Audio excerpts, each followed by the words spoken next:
I would like to introduce a little gram-negative bacteria named Yersinia pestis, or Y. pestis for short. He is non-motile, non-sporiforming, and is about 1.5 micrometers tall and 0.75 micrometers wide. He has a low resistance to environmental factors such as sunlight, high temperatures, and desiccation. Also, common disinfectants such as Lysol and chlorine will kill him. Despite their cute appearance, these little guys are to blame for one of the most famous and deadly pandemics. The Black Death affected Europe from 1347 to 1352. The plague caused over one-third of Europe's population to die. The cause was unknown, and people blamed everything, including God, planets, bad air, occasionally the Jews, but never the rats or the fleas, and of course not the bacteria. As the range of human movement widened, rats, fleas, and many different bacteria who hitched rides were able to spread rapidly, causing infestation and infection. It is thought that the Y. pestis originated in the grasslands of Asia and slowly swept west to Europe over the trade routes. The three different clinical forms of Y. pestis infection in humans are bubonic plague, pneumonic plague, and septicemic plague. Bubonic and septicemic plague cannot be easily transmitted from one human host to another. However, both bubonic and septicemic plague can cause secondary pneumonic plague, which then can be transferred from human to human through aerosols such as coughing, sneezing, or handling infected tissue, such as removal of the dead. One of the most common pathways for human infection with bubonic plague is through a vector such as the flea. The vector breaks the skin and the bacteria are able to enter the host. A lesion will typically form in the tissue that is at the initial site of infection. As the bacteria spread throughout the body, the host may develop septicemic or pneumonic plague.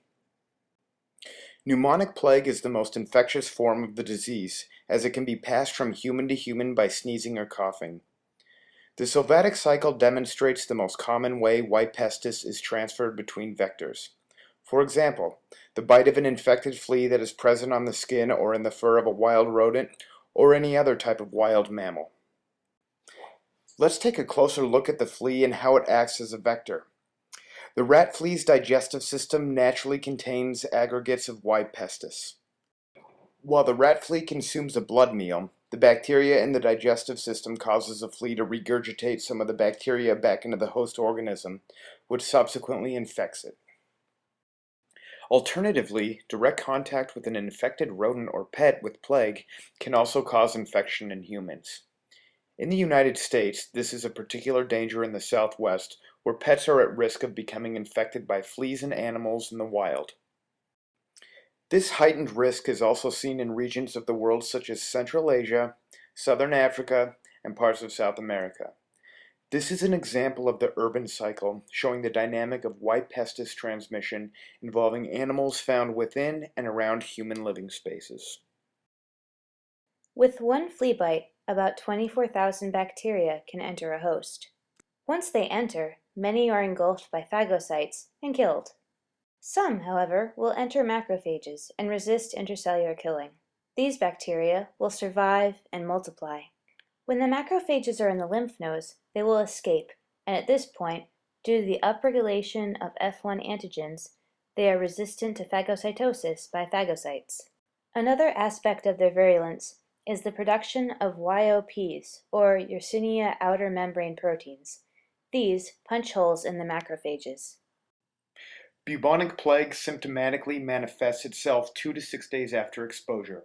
Symptoms include chills, malaise, high fever, muscle pain, extreme exhaustion, severe headaches, seizures,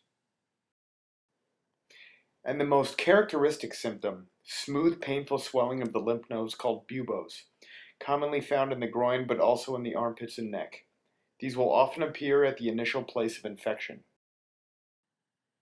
Pneumonic plague symptoms typically form 2 to 3 days after exposure. These symptoms are high fever, chills, difficulty breathing, frothy, bloody sputum, and severe cough.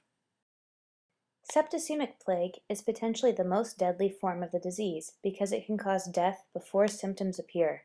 Symptoms include abdominal pain, bleeding due to blood clotting problems, diarrhea, fever, chills, low blood pressure, nausea, organ failure, and vomiting.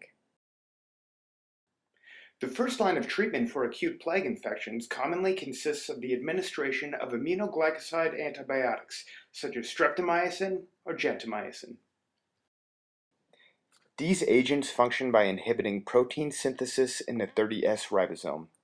Aminoglycosides are commonly co-administered with the bacteriostatic antimicrobial chloramphenicol, which inhibits protein synthesis in the 50S ribosome. Side effects of aminoglycosides include diarrhea, ringing in the ears, decreased urinary output, and dizziness. Tetracycline antimicrobials also exist as a primary means of treatment. Examples of tetracyclines include tetracycline, doxycycline, and chlorotetracycline. Like the aminoglycosides, these drugs work by binding to the 30S ribosomal subunit in the mRNA translation complex, which subsequently inhibits bacterial protein synthesis. Side effects of tetracyclines include nausea, rash, mouth sores, anorexia, sensitivity to sunlight, and swelling of the rectum. Secondary and tertiary methods of treating the plague include the use of substances such as sulfonamides and fluoroquinolones. Sulfonamides kill bacteria by inhibiting folic acid synthesis.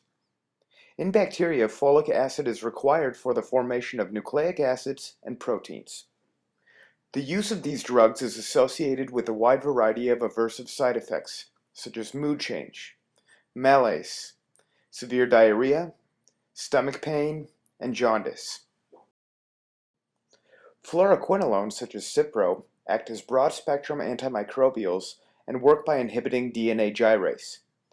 Side effects of these drugs include hallucinations, joint pain, convulsions, tachycardia, and fainting.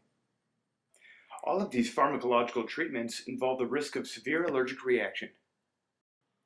For individuals that have been exposed to an actively infected organism, or those who exhibit a heightened risk for contracting the plague, such as veterinary professionals, park rangers, and personnel that study and work with live white pestis specimens but are asymptomatic, aminoglycosides and tetracyclines are commonly used as preventative treatments.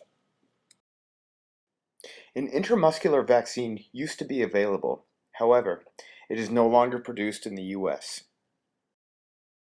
Plague is a Category A disease. This means that despite being rarely seen in the United States, the government believes that it poses a risk to national security.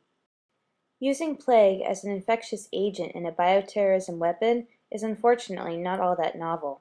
In World War II, Unit 731 of the Japanese Army dropped plague-infected fleas and rats in China, and it is estimated that over 30,000 people died due to these attacks. According to the CDC, there are only 10 to 20 cases of the plague in the U.S. every year, mostly occurring in rural areas, and only 14% of these cases are fatal. Worldwide, the numbers range from just 1,000 to 3,000 annual cases. Improved sanitation and antibiotics are attributed to the low numbers.